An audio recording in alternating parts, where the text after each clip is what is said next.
Hi everyone, welcome sa ato ang 5th day, and today we're going to talk about born again. Unsa man ang born again?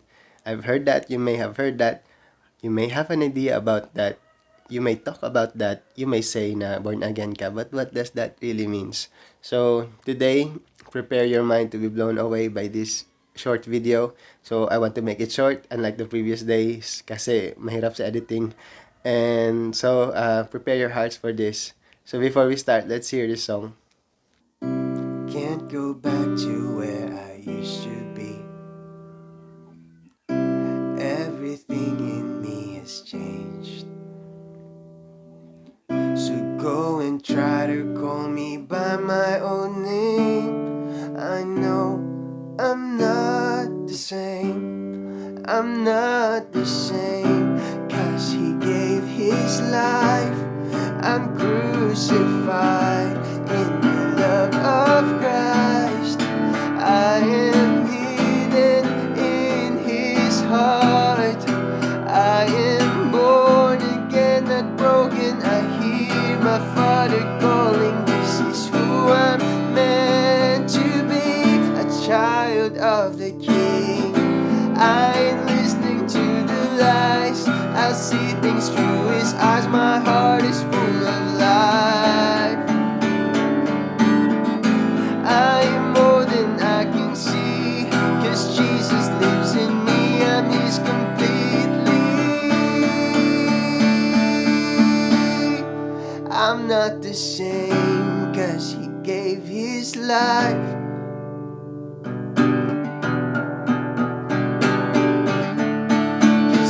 Not the same, 'cause he gave his life. I'm crucified in the love of Christ.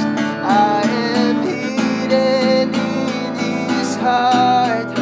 I am born again, not broken. I hear my Father calling. I'm born again, not broken. I hear my Father calling. I'm born again, not broken. I hear my Father calling. This is who I'm meant to be, a child of the King.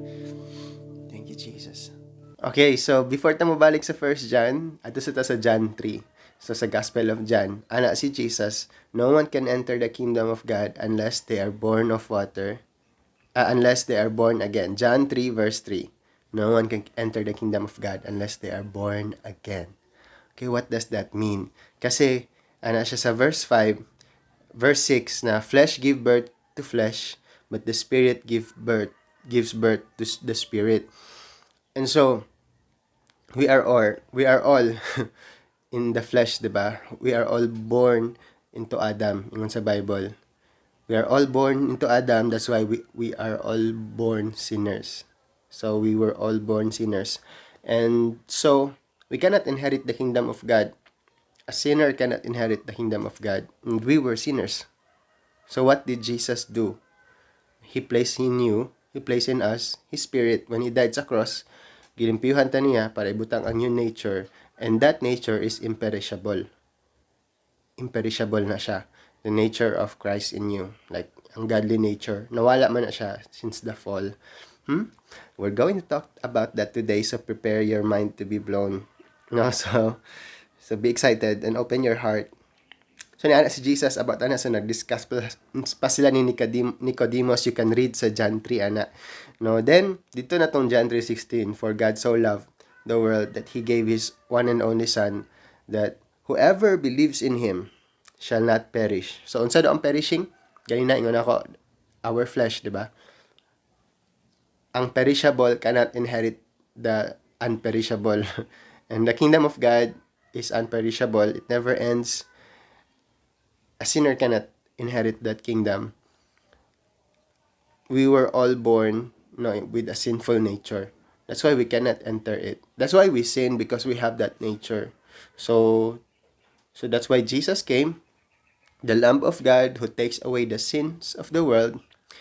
And by being in him, you can become a new creation. So gibutang niya iyang life sa imuha. If you believe, nakabutang dira, if you believe in him.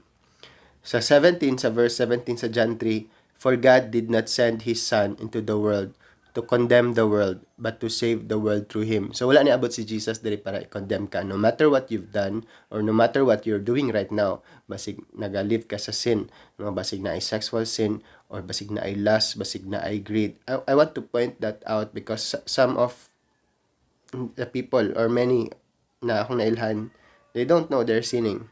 And kapag ma-point out ang sin, they get defensive or masuko sila. But Jesus is not there to condemn, no. Marabag nagpa-check up ka tapos dili ka ignan sa imong sakit, di ba medyo di ba? Okay ra ka, no? Di ba pa-check up ka tapos okay ra daw ka tapos na sila nakita na di mao. No, so sa pa reason na nagpa-check up ka. So in the same way kay Lord, no, in the same way the Spirit reveals, no, ingon sa Bible double-edged sword siya. So ang word, so it reveals ang ato ang motives, atong heart. And so don't get condemned by that. Jesus did not come to condemn you. No, ako sad. No. So let this message not condemn you but give you hope.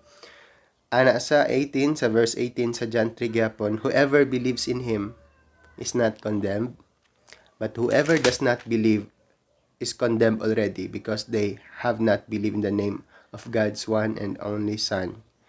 So, condemned already. Not that God condemns you kasi Jesus did not condemn you, but you set yourself for condemnation. We set ourselves for condemnation.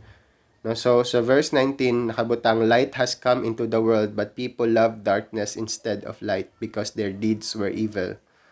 So niabot na ang light but people does not want him. People does not want him. Jesus came. No, imagine mo, the one who created everything came. Then they want him dead. Gusto lapat yun siya because, ano ba, he did nothing wrong but he was treated as if he is the most wrong. Siya ang pinakamaling tao sa gitawag pa siya anak sa devil, di ba? No, how scary is that? Like he did nothing wrong but he was treated as if siya ang pinakadakog sala sa tanan. That's how blinded the people became, us, that's how blinded we became because of the fall. Naana ang light, di pa nila makita. So we talk about gapon about seeing, di ba? So what are we up to today? So I promise I'll make it short na pala sa 5 minutes. I mean like after sa song, so medyo taas na ni. Okay, so sa 1 John, nakabutang sa 1 John, no one who is born of God, so that's what born again means. You are born of God, meaning you share His nature. So John 1, balik na sa John 1 before sa John 3. Ana dito na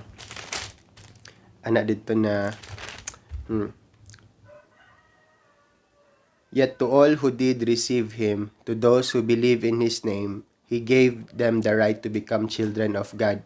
Children not born of natural descent, nor of human decision or husband's will, but born of God. So what does that mean to be born of God? So, automatic ba pag believe mo kay Jesus, born of God na ka, no? And tsaka how do you know if you really believe Jesus? Ganyan. Because even the demons, ingon sa ni James, even the demons believe God and they tremble. No, may pa ang demons mo tremble. Mga tao, we become so arrogant, no, about the things we do not know. Ingon sa 1 Peter, naging mockers, scoffers about the things we don't know. So, okay, so no one who is born of God will continue to sin. So how do you know if you're born again? No one who is born of God will continue to sin. So sa ubang translation nakabutang, no one who is fathered by God. So meaning, just like gahapon, ingon sa 1 John 3:1 na see what great love the Father has for us. You need to be fathered by God. You don't just, okay, love ko ni Lord. You need to be fathered by Him. Seek Him intentionally. Be with Him. That's where you're being born of God. When you believe kay Jesus, you were born again. But the process of renewing your mind, marabag ni balhin kag balay and nangampa pa ka sa balay, like sabi ni siya, you're getting used to your new home. The same way pod when you're being fathered by God, He's teaching you who you are now that His Spirit is in you. Okay? Okay, bata? So no one who is born of God can continue sinning daw because the seed because God's seed remains in them, they cannot go on sinning. Bisan nun saon nimo kapag born of God, na father na ka ni God, even if makasala ka, take note ha, basig makondemn, basig ano ka sa enemy, no, na nakasala ka. No, I'm talking about continue going on sinning. You cannot go on hating people. You cannot go being offended by people. You cannot go being bitter, self-centered, whatsoever, if you're born again, because His seed remains in you. What is His seed? What is that? No? His life, no? His life na nag-grow inside you. Okay, sorry sa pag-shake.